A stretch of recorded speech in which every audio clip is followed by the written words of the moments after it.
Why dip it up when you can dive right in?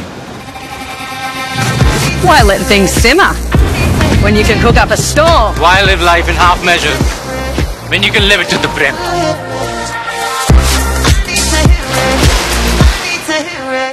आज राज्याचे उपमुख्यमंत्री अजितदादा पवार यांचं जे मीडियामध्ये स्टेटमेंट आलेलं आहे, महाराष्ट्र विधानसभेच्या निवडणूक लागण्यापूर्वीच कौटुंबिक अघोषित एक करार झाला होता, किंबहुना कर्जत जामखेडच्या संदर्भामध्ये माझ्याविरोधी एक कट रचला गेला होता, त्याचा मी बळी ठरलो, त्याचा आज प्रत्यय आलेला आहे। मला या गोष्टी ज्ञात होत्याच, परंतु विश्वास बसत नव्हता। परंतु दोन गोष्टी माझ्या निश्चितपणे लक्षात आल्या। वारंवार मी महायुतीचा धर्म पाळण्याच्या संदर्भामध्ये वरिष्ठाकडे, पक्षाकडे, अजितदादांकडे मागणी करत होतो, परंतु आज स्वतःच अजितदादांनी सांगितलं की मी सभेला आलो असतो तर तुझं काय झालं असतं। याचा अर्थ हा नियोजित कट होता, त्यात माझा बळी गेला। आणि दुसरं, जे आमदार रोहित पवार स्वतःला या राज्याचे भावी मंत्री, भावी मुख्यमंत्री समजतात, त्यांनी या विधानसभेच्या निवडणुकीमध्ये स्वतःचा आणि कुटुंबाचा मतदानाचा हक्क बजावला नाही, त्याचाही प्रत्यय आला। आणि एकूणच या सगळ्या राजकीय सारीपाटामध्ये झालं त्याचा मी बळी ठरलेलो आहे। परंतु या संपूर्ण प्रकारामध्ये केवळ हा जो मुद्दा दादांनी आज उपस्थित केला, याबद्दल आता तुम्ही वरिष्ठांकडे कुणाकडे तक्रार करणार आहात का?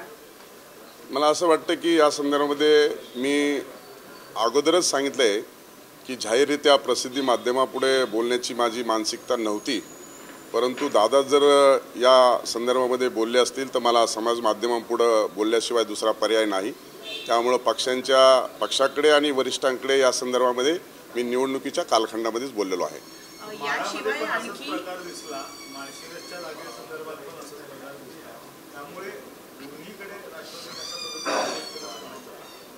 मला असं वाटतं की त्यांच्या कौटुंबिक कलहाच्या दरम्यान जो अघोषित करार झाले आणि त्याची अंमलबजावणी झाल्याचं चित्र तरी निश्चित स्वरूपामध्ये कर्जत जामखेडमध्ये जाणवत आहे।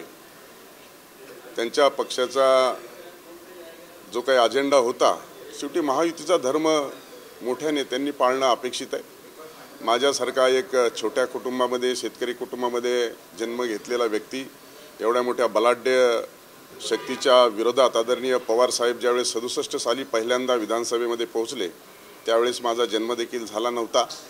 अशा परिस्थितीमध्ये मी लढा दिला, आमच्या कार्यकर्त्यांनी झुंज दिली, मोठा संघर्ष उभा केला आणि राज्यामध्ये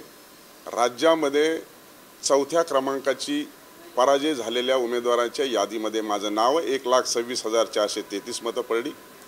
तर कमी मताच्या फरकाने पडलेल्या उमेदवाराच्या यादीमध्ये माझा 6वा क्रमांक लागतो आणि या दोन्ही यादीमध्ये नाव समाविष्ट असलेला राज्याच्या 288 मध्ये नाव जर पराजय झालेला उमेदवार कोण असेल तर तो राम शिंदे आहे। त्याच्यामुळे या कटाचा आणि या अघोषित माझ्या विरोधी कारवाई करण्याचा मी बळी ठरलोय, हे यामधून सिद्ध झालेलं आहे।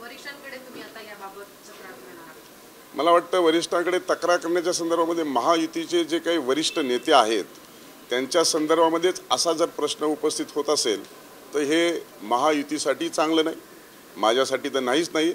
पण याच्यावर गांभीर्याने आमच्या वरिष्ठांनी दखल घेऊन याच्यावरती विचार विनिमय केला पाहिजे, ही माझी अपेक्षा आहे। एकूणच तुमचं कमी मतांनी पराभव दिसतोय, या संदर्भात तुम्ही निवडणूक आयोगाकडे पुन्हा एकदा तक्रार करणार आहात? काउंटिंग संदर्भात काही बोलणी, काही वरिष्ठांसोबत या संदर्भात? मी काउंटिंगच्या संदर्भामध्ये अर्ज दिला होता, पण रिटर्निंग ऑफिसरनी तो अर्ज माझा फेटाळलेला आहे। आज पुन्हा एकदा जिल्हाधिकाऱ्याकडे मी जे काही माझ्या शंका आहेत, जिथं डाऊटफुल झालेली आहे प्रक्रिया आहे, तिथं मी आज जिल्हाधिकाऱ्याकडे अर्ज सादर करण्याची माझी प्रक्रिया सुरू आहे। तो लवकरच सादर होईल, त्याच्यावरती जिल्हाधिकारी काय निर्णय घेत आहेत या संदर्भामध्ये मी पुढील कारवाई ठरवणार आहे. शेवटी त्यांनी जर माझ्या मागणी आहे आणि अतिशय कमी फरकाने हा पराजय झाला आहे, मागे पुढे होत असताना माझा जो अर्ज आहे तो मतदान मोजणीचा जो अर्ज आहे, पडताळणीचा जो अर्ज आहे तो स्वीकारला, पण स्वीकारण्याच्या अगोदर इलेक्शन कमिशन ऑफ इंडियाच्या वेबसाईटवरती कॅन्डिडेट डिक्लेअर केला. ही मोठी चूक रिटर्निंग ऑफिसरनी केली. याचा अर्थ प्रिजुडिस माइंडने रिटर्निंग ऑफिसर तिथे काम करत होते. याच्यामध्ये मी भविष्यामध्ये येणाऱ्या कालखंडामध्ये इलेक्शन पिटिशन देखील दाखल करणार आहे. अनेक ठिकाणी दारू, मटण, पैसे अनेक केसेस देखील झालेले आहेत. याचं मी वारेमाप वाटप झालेलं आहे. त्या संदर्भामध्ये देखील इलेक्शन कमिशनची जी काही प्रक्रिया आहे ती पार पाडत असतानाच न्याय मिळण्यासाठी हायकोर्टमध्ये इलेक्शन पिटिशन देखील दाखल करणार आहे. या व्यतिरिक्त तुमचा विषय जरी नसला तरी आता सरकार स्थापन करण्याच्या दृष्टीनं प्रयत्न सुरू झालेले आहे. शिवसेना असेल, राष्ट्रवादी असेल, यांचा गटनेता निवडला गेलेला आहे. भाजपचा अजून गटनेता का निवडला जात नाही? काही अडचण आहे का? महायुतीमध्ये राष्ट्रवादी काँग्रेस आणि शिवसेना या दोन्ही पक्षाने काल आपापल्या नवनिर्वाचित सदस्यांची बैठक घेतली आणि नेता निवडीची प्रक्रिया पार पडलेली आहे.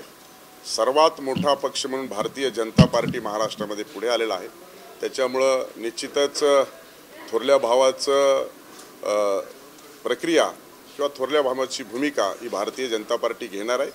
मला वाटतं आमच्या महायुतीतले घटक पक्षांनी, दोन्ही पक्षांनी आपला नेता निवडीची प्रक्रिया पूर्ण केली. आता पुढची गती ही वाढते आहे.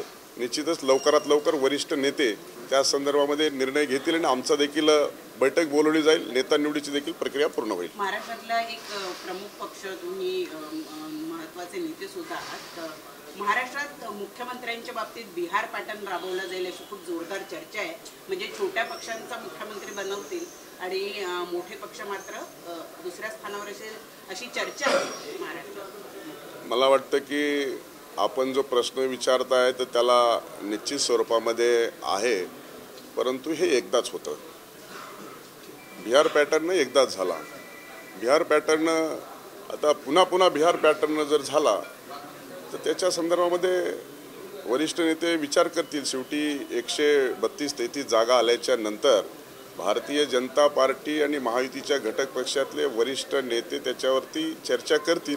मला वाटतं अंतिमता निर्णय राज्यामध्ये होईल आणि तसा फॉर्म्युला आमच्याकडून दिल्लीकडून देखील विचारणा केली जाईल आणि त्या संदर्भामध्ये पुढील प्रक्रिया पूर्ण होईल.